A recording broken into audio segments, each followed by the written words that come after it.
Bonjour, Véronique Wagner, astrologue.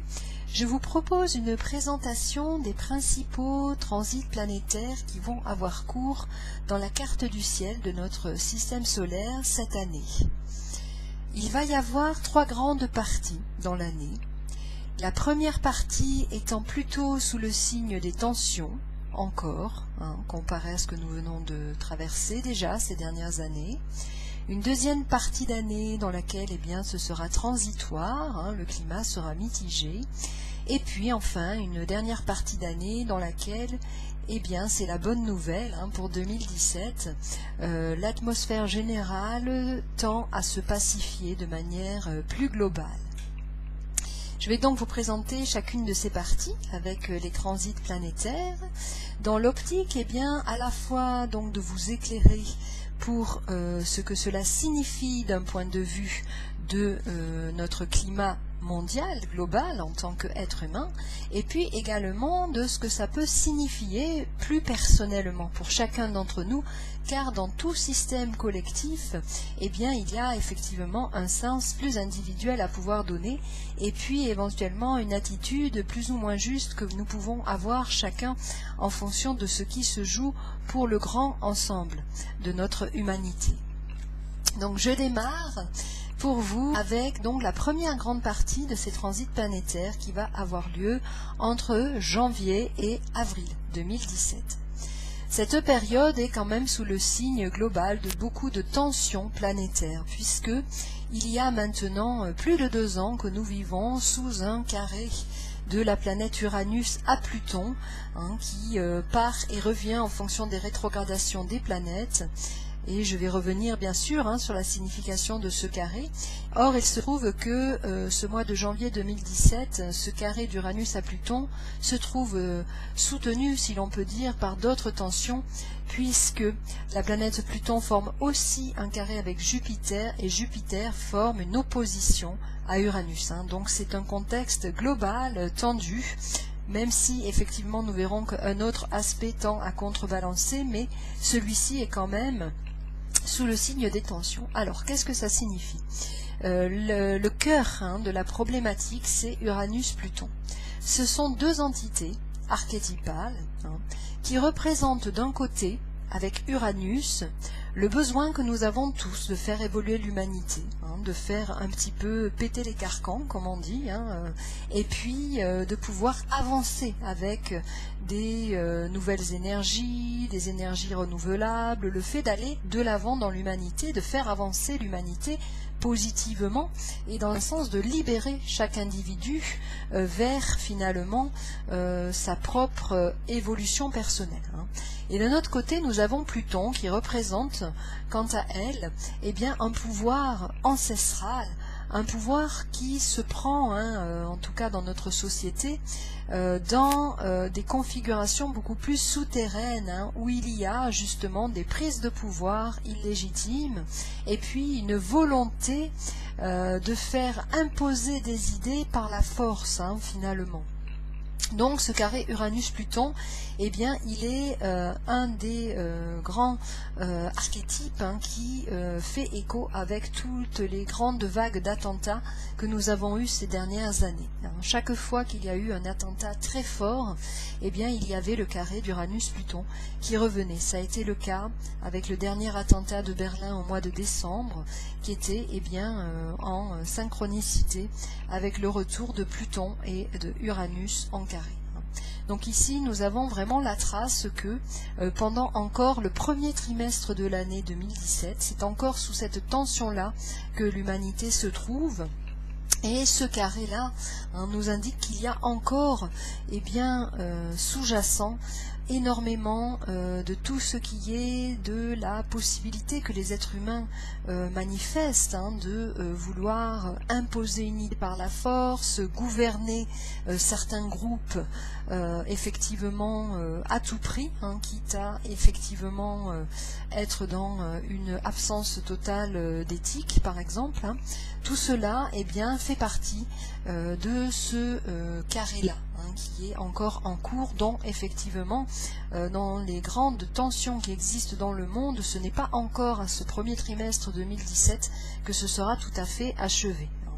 Par contre, cette fin de carré signifie pour nous la possibilité en tant qu'être humain, avec le recul que nous avons, avec l'exemple que tout cela vient de marquer dans l'histoire de l'humanité, de chacun d'entre nous prendre aussi la mesure et la conscience de notre place dans ce grand système. Cela nous renvoie, nous aussi, à faire un chemin personnel dans le sens de s'interroger sur ces tensions-là. Cette tension d'Uranus à Pluton signifie pour chacun d'entre nous une forme de lutte interne que nous vivons aussi entre un élan, une envie de se libérer des carcans, comme je disais tout à l'heure, d'aller vers des idées innovantes, des idées positives, également vers notre désir personnel, d'avancer dans notre vie de manière individuelle, de manière positive, et puis de nous extraire, dans une certaine mesure, de certains groupes ou de certains clans que nous vivons aussi familialement. Pluton est dans l'astrologie individuelle et la marque d'un clan familial fort duquel nous avons parfois du mal à nous extraire pour vivre notre propre essence. Donc ce grand carré Uranus-Pluton, il nous rappelle aussi à quel point nous avons nous-mêmes un chemin à faire encore pour pouvoir passer outre finalement toutes les injonctions familiales de notre propre clan. En tout cas, pour les individus marqués par un schéma planétaire ayant un Pluton fortement marqué, il est vrai qu'avec ce carré d'Uranus-Pluton, il peut y avoir eu depuis le mois de décembre dans la vie de chacun d'entre nous des véritables tensions familiales parfois lorsque nous avons l'élan de vouloir aller vers quelque chose de plus individuel, de plus en rapport avec ce que nous sommes, et qui peut s'être traduit consciemment ou non, parce que parfois ce sont des passages à l'acte ou des actes manqués, par des événements divers qui nous empêchent finalement d'être encore entièrement dans notre propre liberté. C'est également ce carré-là, la trace pour chacun d'entre nous, que avant de pouvoir faire évoluer l'humanité vers quelque chose de plus libéré, où chacun a sa place, il est question aussi d'arriver à prendre conscience du pouvoir que nous souhaitons toujours avoir sur les autres. Cela est parfois très inconscient, mais chacun d'entre nous, sans nous en rendre compte, nous gardons certains systèmes où nous sommes dans la prise de pouvoir. Nous souhaitons que toutes les personnes qui nous entourent voient à notre façon à nous. Nous souhaitons garder certaines situations relationnelles telles qu'elles sont parce que nous y trouvons du bénéfice. Et ce faisant, nous avons tendance, chacun d'entre nous, parfois, non seulement à nous empêcher d'aller vers cette liberté individuelle à travers cela, mais aussi nous pouvons empêcher nos proches ou des personnes que nous aimons d'avancer vers leur pleine liberté d'être en raison de cette sorte de prise de pouvoir que nous avons les uns sur les autres. Donc ce sont des choses qui nous concernent tous individuellement dans nos schémas relationnels, que ce soit au travail, que ce soit en famille. Donc je peux donner des exemples effectivement me concernant. Je vous donne un exemple très concret lors de ces passages-là. Il est vrai que je constate régulièrement à quel point parfois mes enfants peuvent être dans des élans de vouloir vivre des choses de leur propre fait, de leur propre liberté, et dans lesquelles moi, avec la meilleure volonté du monde, parfois je pourrais vouloir les garder sous ma propre volonté en leur imposant par exemple ma manière de regarder la vie ou le monde. Et là encore je donne un exemple assez zen, j'allais dire bien sûr, mais nous en sommes tous des co-responsables de cette situation-là. S'il y a des groupes qui arrivent à aller vers de la violence telle que les attentats pour imposer un état d'esprit, en passant par vraiment des schémas extrêmement souterrains, c'est que eh bien, chacun d'entre nous, individuellement, nous avons collecté, énergétiquement parlant, cette possibilité archaïque de vivre selon chacun notre manière de voir le monde. Et est-ce que nous sommes prêts, chacun d'entre nous, effectivement, à laisser à l'individu la possibilité de vivre cette liberté, Telle est la question de ces transits qui sont encore là, au niveau donc de ce premier trimestre 2017, et évidemment que le grand enjeu collectif est là, c'est-à-dire que également dans nos enjeux politiques et sociaux, il y a toute cette question qui va arriver derrière avec les élections, ici en tout cas en France, de qu'allons-nous choisir? Est-ce que nous allons choisir des choses qui vont nous permettre d'aller vers du progressiste, ou est-ce que nous choisissons effectivement d'aller vers des choses où il y a peu de liberté pour les individus. Voilà, toutes ces questions-là sont là. Il y a aussi des enjeux effectivement à gouverner, à garder le pouvoir pour les politiciens, bien sûr. L'enjeu est de pouvoir toujours avoir la possibilité de prendre le contrôle des individus que nous sommes. Les gouvernements, les grands pouvoirs financiers n'ont aucun intérêt à ce que nous nous individualisions. Voilà, il y a tout cet enjeu-là derrière.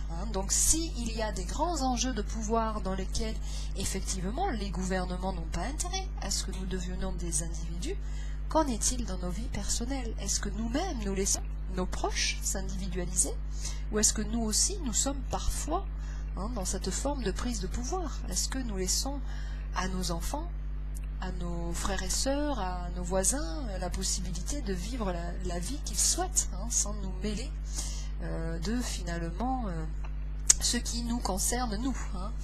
Voilà, donc ça c'est vraiment pour le grand enjeu de ce qui est encore ici et là et maintenant, nous, en astrologie, nous savons que ce n'est pas un hasard si il se passe telle ou telle chose dans la vie extérieure à nous, c'est que c'est la représentation de ce que nous vivons chacun en interne. Il n'y a pas que des prises de pouvoir illégitimes et des prises de pouvoir souterraines et des violences énormes dans le monde d'un point de vue extérieur. Toutes ces situations, elles existent aussi à des échelles différentes au sein de nos foyers. Donc, effectivement, ces transits planétaires-là nous invitent à nous interroger sur notre propre manière d'être et notre propre manière de regarder le monde, en définitive. Alors, ce carré d'Uranus à Pluton, je disais qu'il est pris dans un ensemble d'autres planètes, mais qui, en réalité, ne font que ajouter de la force sur ces points de vue-là. C'est-à-dire que cet Uranus carré Pluton, il est aussi donc avec un carré à Jupiter. Jupiter apporte une amplification à ces phénomènes. C'est-à-dire que sur ces 3 mois, ce qui était déjà là en sous-jacent prend de l'ampleur. Donc, autrement dit, si les tensions étaient déjà sous-jacentes, il y a des risques que tout cela monte en mayonnaise au fur et à mesure des mois jusqu'au mois de mars.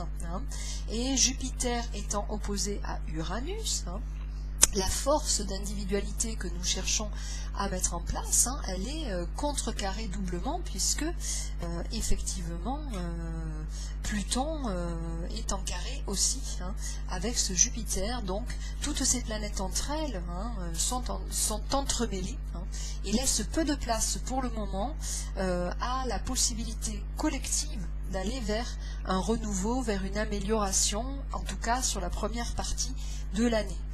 Sachant que il y a une date clé à noter, vraiment une période clé qui va être très critique à mon sens, c'est fin février, début mars. À partir du 20 février à peu près, à partir du 20 février, il y a la planète Mars qui vient entrer en conjonction avec Uranus. C'est-à-dire que ici, il y a une volonté réel, d'aller vers davantage de combats, davantage de confrontations qui entrent en exergue à partir de fin février. Donc cette planète Mars peut tout à fait rendre la situation quelque peu explosive. Il ne faudra pas donc s'étonner si fin février, début mars, il peut y avoir des mouvements plus importants, avec des essais de pouvoir davantage gagner en liberté, s'individualiser, donc ça risque de bouger, ça risque de pulser fin février, début mars au niveau collectif. La période critique, on va dire, à passer, c'est après début mars. On va dire à partir du 15 mars, ce nœud encore plus prononcé va se délier. Donc, à l'intérieur de ce premier trimestre, de janvier à avril, il y a donc ce pic de fin février, début mars à noter, dans lequel il sera vraiment un moment critique. Donc, pour résumer cette première partie, je dirais que, pour nous, individus, de notre point de vue, ce que nous pouvons faire comme possibilité de mettre une pierre à l'édifice, c'est de nous interroger sur nos propres manières de fonctionner, sur nos propres manières, à certains égards, de garder les autres en pouvoir, conscient ou inconscient, de nos propres possibilités de favoriser ou non l'individualisation de chacun, de prendre en compte la spécificité de chacun. L'unicité pourra se faire uniquement d'après l'harmonisation de chaque individu finalement.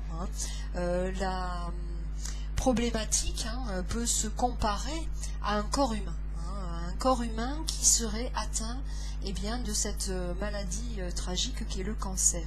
Quand un être humain est atteint par le cancer, ce sont des cellules qui finalement ne veulent plus fonctionner avec le grand ensemble, mais ce de manière, on va dire, pathologique.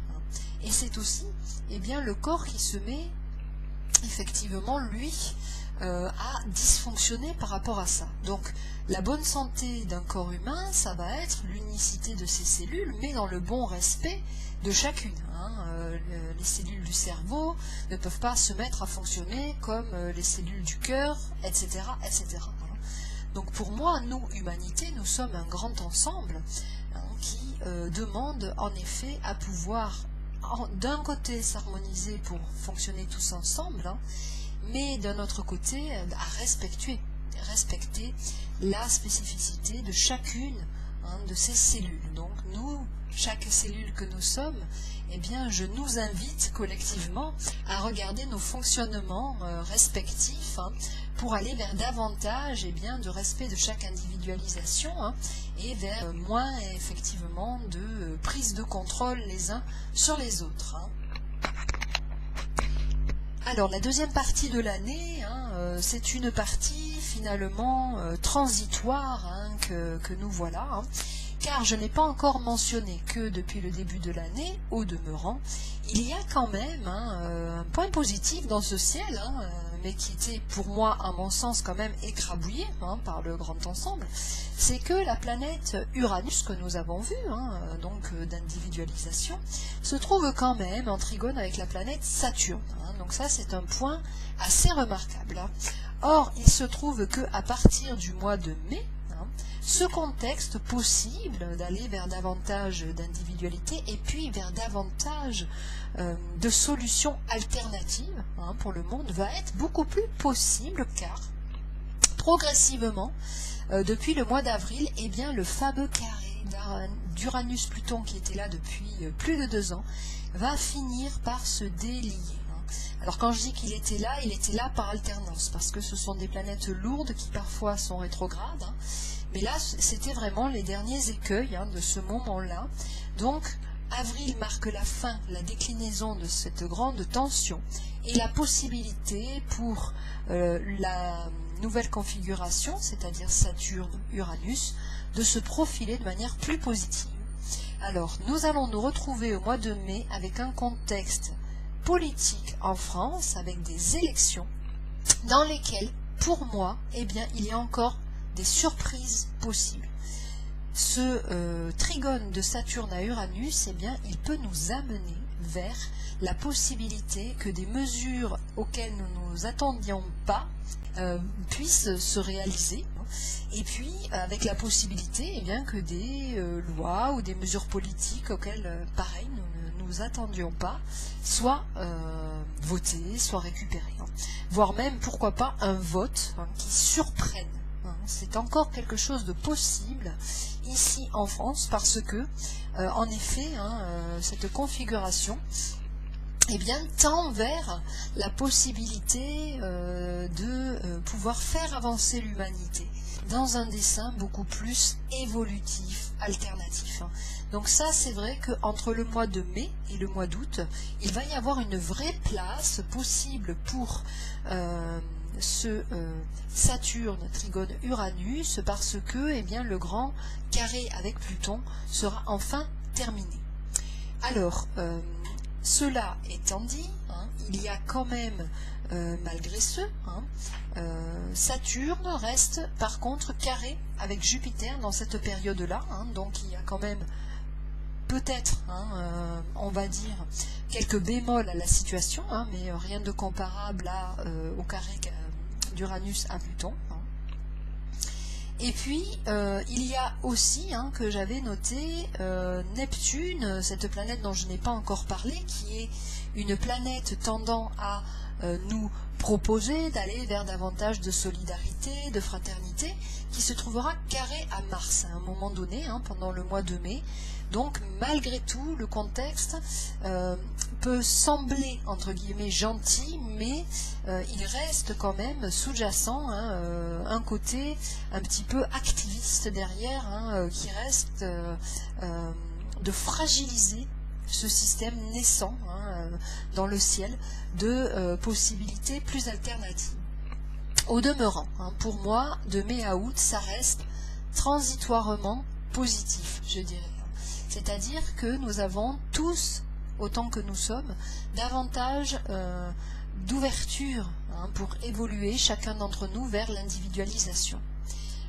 Cependant, cette individualisation, cette possibilité d'être davantage nous-mêmes, de nous libérer de nos carcans, et puis de laisser aussi davantage de liberté aux membres qui nous entourent, aux membres de nos familles qui nous entourent, à chacun d'ailleurs, tout un chacun dans le monde, eh bien il ne se fait pas n'importe comment, il ne se fait pas par magie. Uranus est trigone à Saturne, qui est une planète, quant à elle, qui demande quand même une certaine rigueur et une certaine éthique. Saturne, c'est une planète qui représente quand même tout ce qui va être de l'ordre de la loi et de la juridiction. Donc, en tant qu'individus, nous, effectivement, nous sommes soumis à une juridiction extérieure qui peut venir nous surprendre de par son aspect évolutif, en ce printemps 2017, mais nous-mêmes, à l'intérieur de chacun d'entre nous, pour pouvoir arriver à nous libérer, à vivre une certaine dose, on va dire, de liberté personnelle évolutive, eh bien, il va convenir quand même de ne pas oublier, là-dedans, eh bien, d'y mettre une certaine éthique personnelle. C'est-à-dire qu'il ne s'agit pas de vouloir à tout prix se libérer de certains carcans et d'oublier au bord de la route une certaine éthique dans le sens de, par exemple, respecter les autres, respecter son voisin. C'est la fameuse phrase clé qui nous enseigne que la liberté des uns s'arrête là où commence celle des autres. C'est exactement ça qui est en proposition dans le ciel de cette année, parce que en effet, Uranus, trigone Saturne est là depuis ce mois-ci, depuis le mois de janvier, il est là. Mais tant qu'il y a le carré à Pluton, c'est pas possible de pouvoir faire face. Il faut attendre que Pluton soit parti donc au mois d'avril pour pouvoir commencer en mai à bénéficier entièrement de ce plein aspect agréable pour nous tous. Mais pour moi, à mon sens, il sera bénéfique du point de vue de l'individu, essentiellement si chacun d'entre nous faisons appel à notre éthique interne.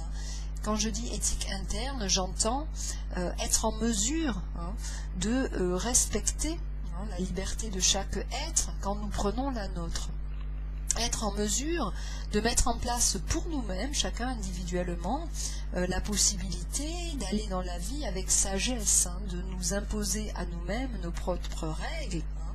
C'est-à-dire que par exemple, quand je dis la pleine liberté, voilà, hein, quand mes voisins du dessous font une fête jusqu'à 3 heures du matin, ils vivent leur pleine liberté, mais ils ne nous respectent pas en tant que voisinage. Voilà.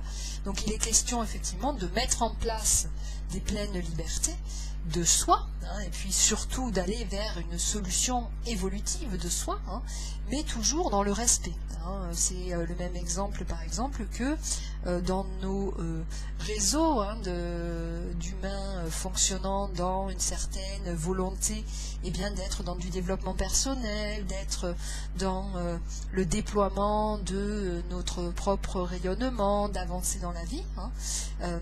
Effectivement, cela est une belle idée, un bel élan, hein, mais avec ce trigone à Saturne, hein, il nous est rappelé que ce n'est pas pour ça que nous devons nous délester de nos responsabilités. Hein. Ô combien je vois parfois d'exemples hein, de personnes qui sont effectivement sur un chemin de développement personnel, mais qui, ce faisant, oublient au bord de la route, par exemple, leurs responsabilités parentales ou familiales, ou qui, sous élan effectivement de se trouver soi, hein, parfois en oublient vraiment l'essentiel hein, de leur vie. Car ce mot essentiel, c'est l'autre grande clé hein, de ce beau transit qui est proposé pour nous, hein, c'est-à-dire que effectivement se libérer, aller vers davantage de liberté personnelle, c'est très beau et c'est possible, hein, mais à condition, j'allais dire, d'aller vers l'essentiel de tout ça. D'aller vers notre essence. Hein. Saturne, Trigone, Uranus nous rappelle aussi hein, que finalement, pour aller vers davantage de possibilités de vivre ce que nous sommes pleinement de manière alternative, de manière évolutive, il est question aussi hein, de ne pas le faire dans tous les sens et de se recentrer sur ce que sont nos critères essentiels à chacun d'entre nous. Donc cette deuxième partie d'année 2017, effectivement, peut être riche en surprises positives, en tant au niveau de la vie politique, de la vie peut-être même économique, soyons positifs, hein. Mais voilà, il tiendra à chacun d'entre nous hein, de mener ce parcours de possibilités dans une éthique, encore une fois, hein, sans quoi, c'est vrai que ça ne peut pas faire avancer le schmilblick de l'humanité. Hein. Ce n'est pas non plus des individus isolés dans leur propre bulle hein, qui peuvent faire avancer l'ensemble. Hein.